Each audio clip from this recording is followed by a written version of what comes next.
The other night, I was putting the Christmas tree up with my 7-year-old daughter, and of course we had to listen to some Christmas music while we did that, so I put this Apple Music playlist on. And there were like 3 songs in a row that had saxophone solos. Awesome.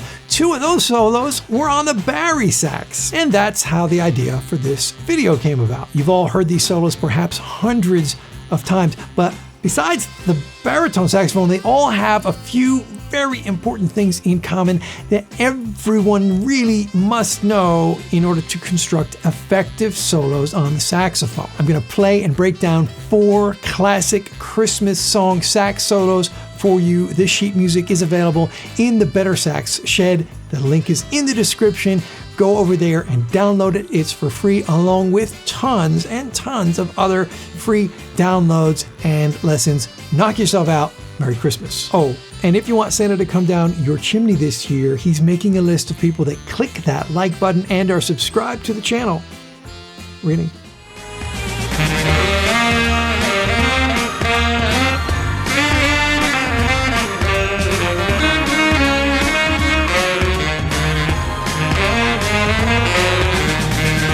The first solo was by a guy called David Ralick, who is not only a great saxophone player, but he's also composed for major films and video games, and he also plays and records on brass instruments. It's from the Kelly Clarkson song Under the Christmas Tree, and the fact that it has a baritone saxophone solo in it is probably not a random decision. All right, let's break this down one phrase at a time.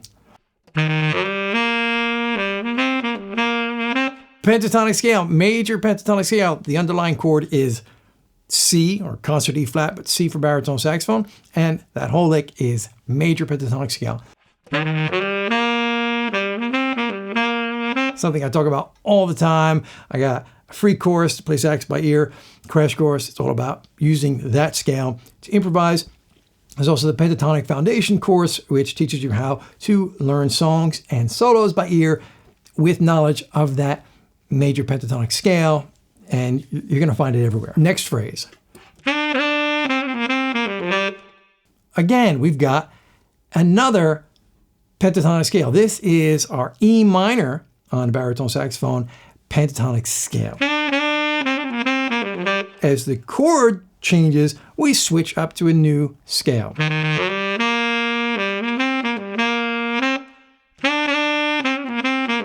And then we're switching to a third scale.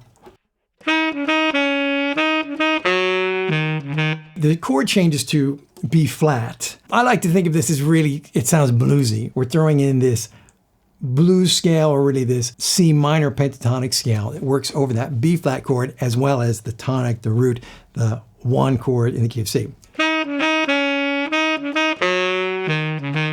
It's really bluesy, right?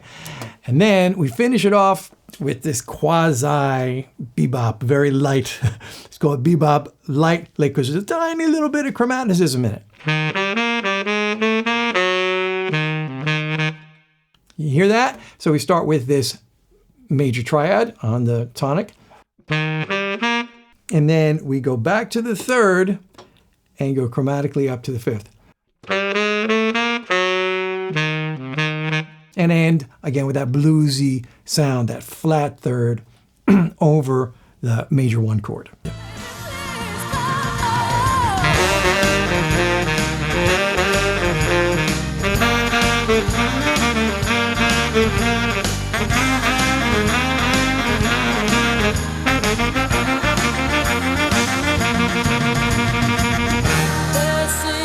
The tune this solo is from feels like it was the inspiration for that Kelly Clarkson tune we just checked out. It's Christmas, Baby Please Come Home, originally recorded by Darlene Love. It also had a baritone saxophone solo in it, but check this out.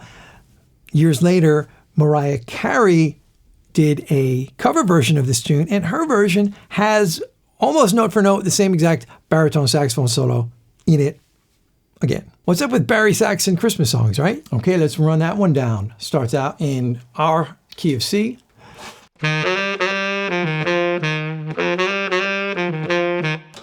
Again, major pentatonic, we're using just the 1, 2, and 3 scale degrees. Notice how we scoop into the 3rd scale degree, not by bending with the embouchure, but by playing a half step lower neighbor tone.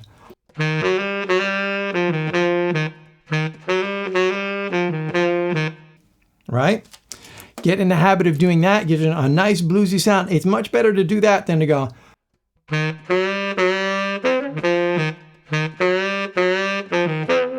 Right? Sounds a lot better.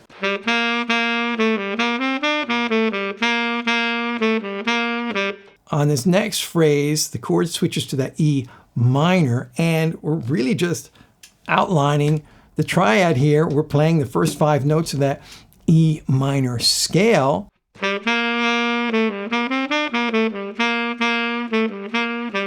Also notice the similarity between the first phrase and the second phrase. They're not identical. There's a motive that's continuing from one phrase to the next. The third phrase, we're on another new chord. This is the 4 chord F for us, and we're sticking with that.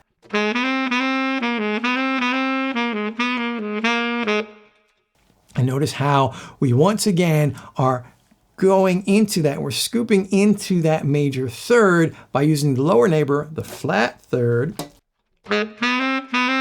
I'm playing A flat and just as like a grace note into the A.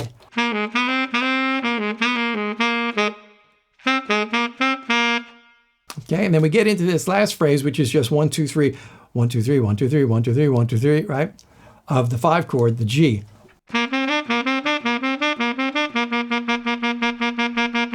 Ending on the root.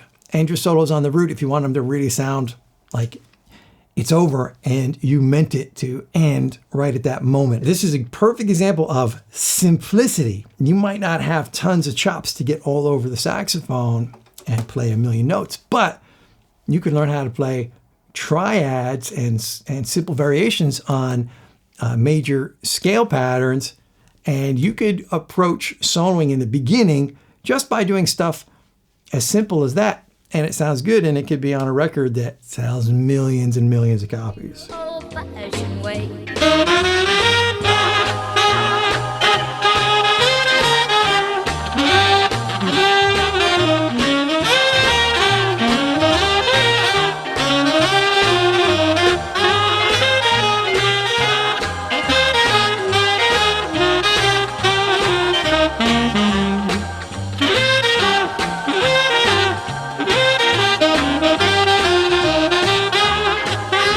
That solo comes from Rockin' Around the Christmas Tree by Brenda Lee, and the saxophonist was Boots Randolph. All right, let's break this one down phrase by phrase. This is in tenor key B flat.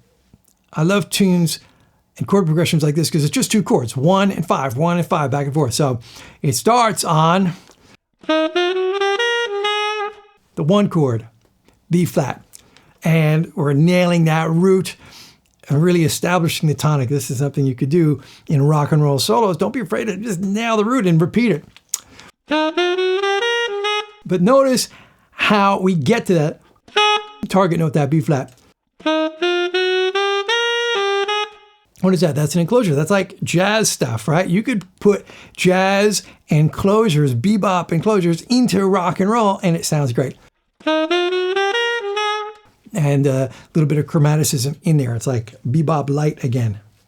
Works fantastic in rock and roll. Now, the hard part for me in this solo is putting that big shake on the notes. It's not even, it's like vibrato, but it's, when vibrato is that big, I call it like a shake. So it's like a big, wide vibrato. And the growling at the same time. So if you want to know more about growling, I did a video on how exactly to growl, which is kind of necessary to get the sound of this solo.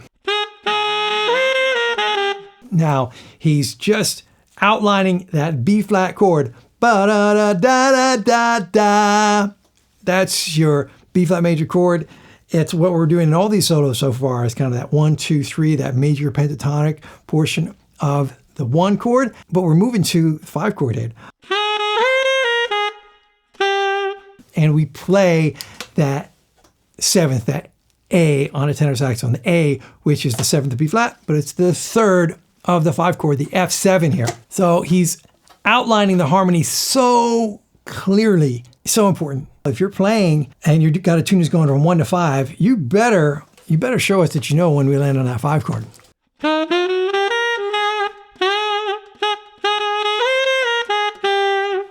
Okay, we know we land on that 5 chord. That's just outlining that F7 chord.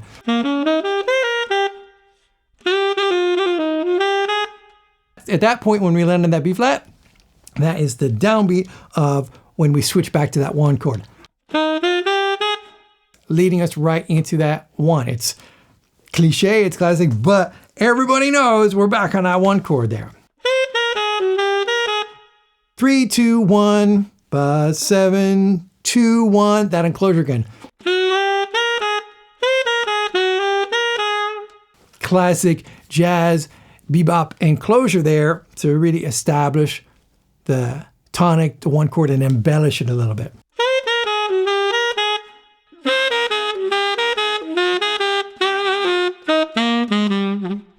Again, we're landing on the A, the third of the 5 chord. When the chord changes, that really tells us we know we're on the 5 chord.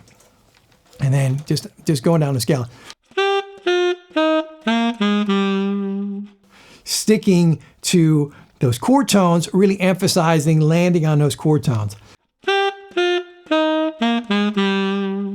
So we're on that 5 chord, the F7 chord, and we're really kind of playing around in this major pentatonic.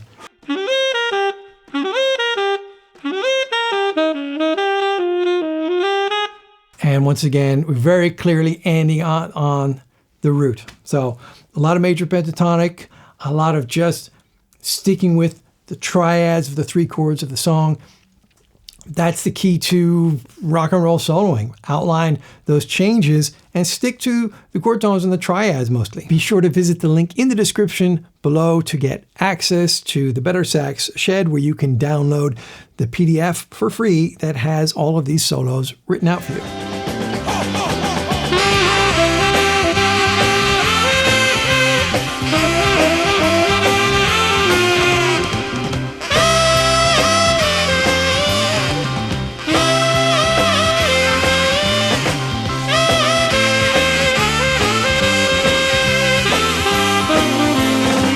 Last one I got for you today is Santa Claus is Coming to Town by Bruce Springsteen. And of course, the saxophonist is none other than Clarence Clemons. To do Clarence, you got to have a lot of growl. I'm mustering up as much growl as I can here. Beginning of the solo, he just sticks to the melody. The melody, incidentally, major pentatonic scale. We're in D on a tenor.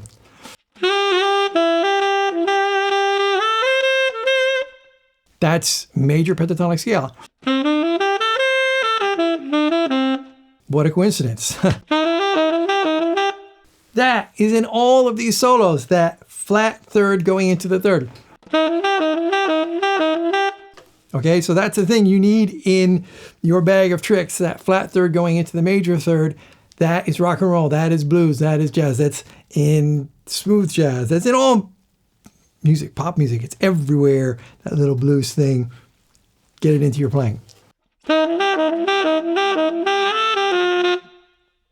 Okay, another thing, incidentally, that melody is really outlining the chords well, because at that point when we go to, the first time we play that G, guess what?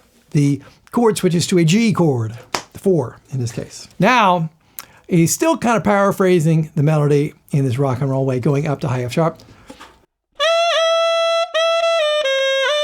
All major pentatonic scale again.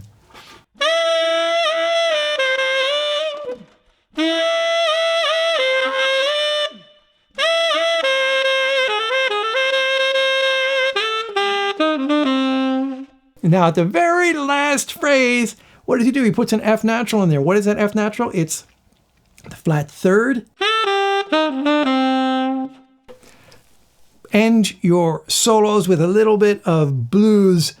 It signals to the audience it's over. Also end your solos on the root note. It tells everybody that it's over and you meant to end it right at that spot. Those are Once again, a very simple technique for effective solos. Paraphrase the melody and vary up the rhythms a little bit. That's all you need to do. You don't need to do anything terribly complex. You can really stick with the triads, just outline the basic harmony of these rock and roll songs, and you can make very effective solos. Now, if you like classic saxophone solo breakdowns like the one you just watched, you gotta watch this video next, because in it, I am breaking down some totally mint 80s sax solos.